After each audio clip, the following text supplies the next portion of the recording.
Mami, tayo po gagawa ulit ng bola-bolang manok. Bali po, bumili pa ako sa palengke ng pitcho. Ayan, 130 po ito. Tapos, ang ilahahalo po natin na itlog, carrots, patatas, tapos dahon ng sibuyas. At saka, sibuyas na rin. Tapos, lalagyan po natin ng paminta, asin, bechin, tapos patis. Yung patis ko po dito po na ilagay. Hindi po ito steam. Patis po ang laman nito. Then, harina. Tapos, 1/2 cup na cornstarch. Kung gusto niyo pong makatipid sa aking channel, pumunta lamang po kayo sa Tipid Recipe. Ngayon naman po yung manok na nabili ko po ay tatanggalin po natin yung balat at saka yung laman. Ito po yung laman ay pipinuhin po natin siya. Ngayon naman po ay tapos na siyang mahiwa. Ngayon ay ating paghahaluin ang gagawin nating bola-bola. Yan mga mami, kasama ko ngayon ang aking anak. Siya ngayon ang maghalo-halo ng gagawin nating bola-bolang manok. Ayan. Bali yung patatas, carrots at saka yung sibuyas ay pinaghalo na namin diyan. Kasama natin po yung manok. Bali giniling lang po namin para maganda yung pagkakagawa bilang bola-bola. Tapos ilagay mo na yung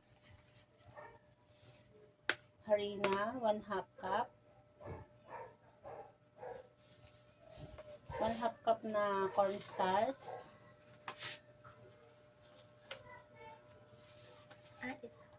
Cornstarch.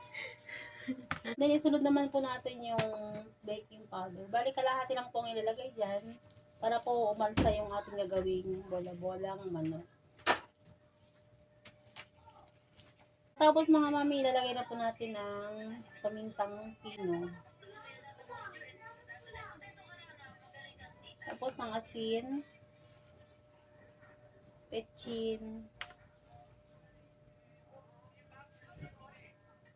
ang sibuyas at ang sibuyas na dahon.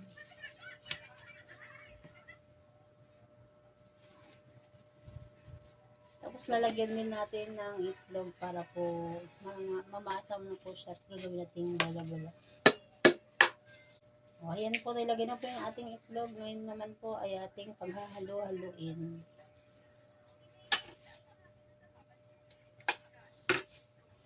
Yan, pasensya na po mga mami dahil ang aking anak ay nag-aaral pa lamang yan na magluto. Bali siya lamang po ang aking tinuturuan ngayon para naman po siya matuto habang pag halimbawa ako ay wala sa bahay, marunong siya magluto, gumawa ng kanyang kakainin.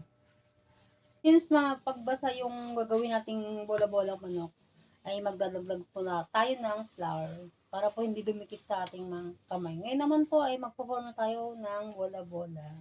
Gamit pa tayo ng 1/2 po tayo ng 1/2 teaspoon or 1/4. Depende na po sa inyo kung anong klaseng laki ang gagawin nating form na bola-bola. Yan. Ang aking anak ay nag-aaral po gumawa ng bola-bola.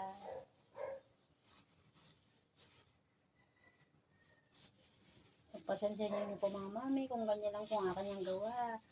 Pero dahil since pangkain lang naman po yan, malaki man o maliit, pwede na po yan. Pag kayo po nagbabudget, at marami na po yan pag naluto, bali pwede nyo pong i-stock sa ref, tapos iluluto nyo na lang po pagka wala kayong ulam. Pwede po yan pang emergency na ulam. Pag may bisita kayo sa bahay, pwede naman po iluto. Ayan mga mami, tapos na po ang ating ginawang bola-bola. Bali nakagawa po ako ng 24 pieces. Yan nga naman po, ilalagay mo natin sa ng ilang minuto bago natin iluluto para po umalsa. Kasi meron pa akong nilagay dyan ng baking powder. Powder na yun, ibig sabihin pa yun ay umalsa po yan. Naman po, gagawa po tayong sauce ng bola-bolang manok. Maligisa po natin ng bawang sibuyas, 2 cup na tubig, 1/2 cup na asukal, then 1 teaspoon na asin,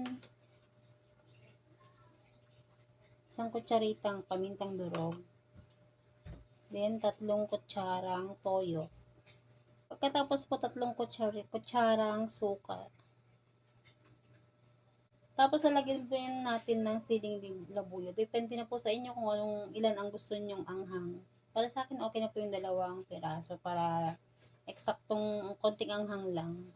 Ngayon naman po ating igisang ating sauce ng bola-bolang manok. Muna natin sa tubig yung ating gagawing bola-bola. Tapos pag napakulo po ay patuluan tsaka natin ipiprito.